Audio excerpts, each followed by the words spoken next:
On today's AI Applied, we are talking about OpenAI.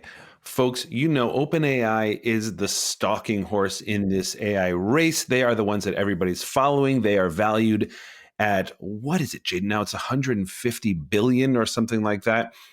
But here's the thing, guys. Whenever a company like that gets this big, they start to have a target on their back. And so what we're seeing is not only everybody else coming for them, but also interesting things about their relationship with Microsoft, which I want to get into.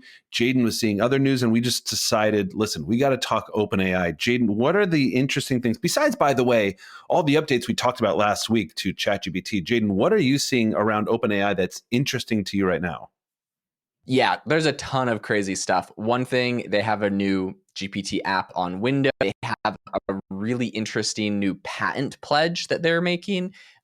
They are trying to get out of their deal with Microsoft, and Microsoft has a big, obviously, ownership in OpenAI. So that, the New York Times covered as well. They also are going to be trying to change essentially how they have all of their equity shared as they're going to a for-profit company. And Microsoft might actually end up with a bunch of equity there. So tons of interesting stuff that's happening in this space. But Connor, I know you're kind of going deep on this story from the New York Times and the relationship over with Microsoft and OpenAI. What are you seeing there? Yeah, so this is interesting, right? So this probably comes as a surprise to no one, but let's just take a trip down memory lane to see why the New York Times is writing about this, why Wall Street Journal is writing about this, about the relationship between Microsoft and OpenAI, and maybe even more specifically Satya Nadella and Sam Altman himself. So if you can kind of take a trip down memory lane here, remember last November when Sam Altman got fired, and what we heard about that was critically that Satya Nadella and Microsoft heard that that was happening. Jane, I don't know if you remember the details. It was something like they heard at, I think, noon, and it happened at 5 p.m. or something like that. It was that fast how it all happened. And think about the fact that Microsoft hadn't invested, I don't remember if it was 10 or 13 billion or whatever it was to get 50% stake. The idea wasn't just that this was an investment. This was Microsoft's entire plan. This is what Microsoft was really hanging its hat on around OpenAI, and all of a sudden they were being told that the CEO was out and that the company was almost by definition starting to change direction. So apparently, as the New York Times is reporting, Wall Street Journal is reporting, that was probably the moment that Satya Nadella was like, hold on, we better start doing our own thing here. So that's when, just as a refresher, Microsoft went out fairly recently and they basically bought Inflection that had the chatbot Pi, and really it was an acqui-hire so they could get Mustafa Suleyman in the door, who helped found Google DeepMind, who helped found Inflection, and Mustafa Suleyman became their own AI person. So imagine this. This is the equivalent in business of you've been outsourcing I don't know, your engines or something like that. You're a car company, and then you're like, hey, listen, why don't we go ahead and build our engines in-house? So Microsoft has gone out of their way to say we still love our partnership with OpenAI, but we also want to hedge our bets and have an internal working as well. By the way, Jaden, I don't know if you remember, not so long ago when Microsoft CTO and everybody else was saying, this is not a story. And you and I were saying, yes, it is a story. Yes, it is a story, because they're seeing something that's forcing them not to rely so much on OpenAI.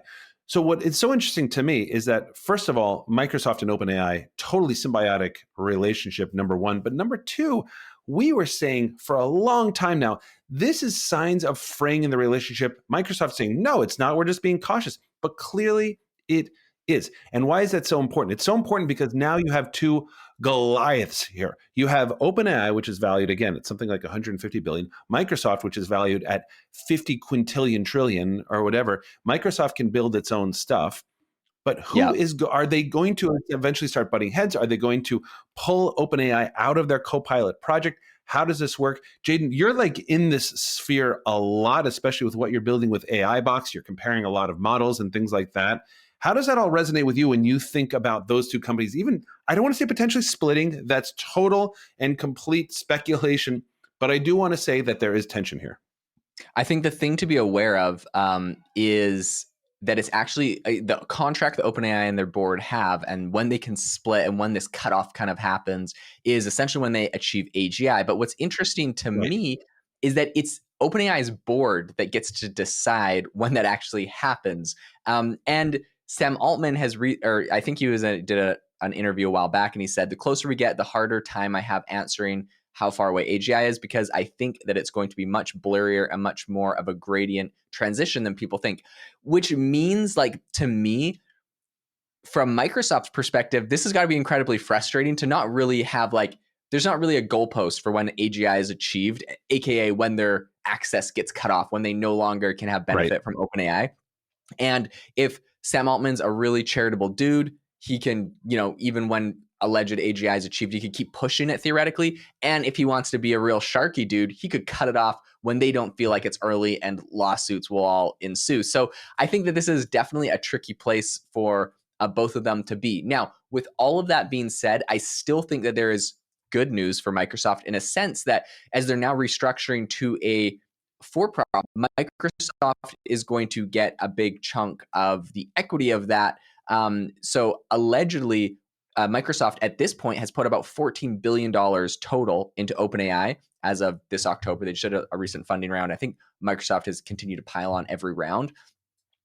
Which means that OpenAI technically is the second most valuable startup in the US after SpaceX. So really crushing it there. But right now the big question that they're trying to solve is, like, a lot of people put money in at the beginning or throughout the whole thing when it was a nonprofit. Now that it's a for-profit, how, like, who's getting the money? And the way that OpenAI is, and that what everyone's given them so much criticism, is how, like, opaque and convoluted their corporate structure is, with tons of companies owning other companies. They really had to kind of do some mental gymnastics to switch a nonprofit to a for-profit, and this makes it incredibly difficult. Apparently, both of them have engaged with investment bankers to try to get this whole thing figured out, and so it's a negotiation right now, which is really, really interesting to me. And apparently, Greg Brockman right now, shout out to Greg, is planning to return from his extended leave next month. All right. So we're going to have another one of the OG founders back in, assuming he doesn't leave like everybody else. So it's just a really interesting time for this whole situation. Well, it really is. And it's also, I just saw Sam Altman say somewhere, I apologize, I can't quote the source because I don't have it in front of me, but when they're asking him about the naming convention, why did they call the new reasoning model O1 instead of 5? And he's like, because it's something very different. And that brought us one more step up the scale, up the pyramid to AGI. And what Jaden is pointing out is critical. When AGI has been achieved, artificial general intelligence, super intelligence essentially, there is huge ramifications. Microsoft will no longer be able to profit from it. There's ramifications inside OpenAI. And essentially the ironic thing here is that it doesn't benefit OpenAI or Microsoft to proclaim it as AGI.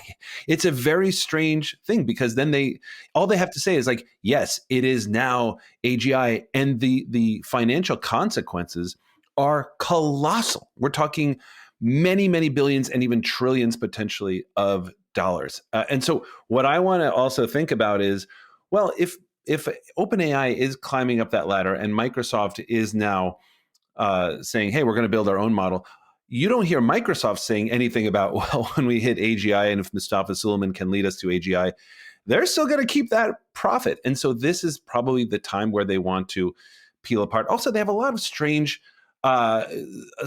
policies around, they can't, because they're selling OpenAI products, but they can't cannibalize each other and all that sort of stuff. So it is a very strange relationship. There's no way this relationship is going to be able to hang on, in my opinion. But I do think that right now it is so benefiting both of them that they can't possibly let go. So it's this giant locked in this embrace.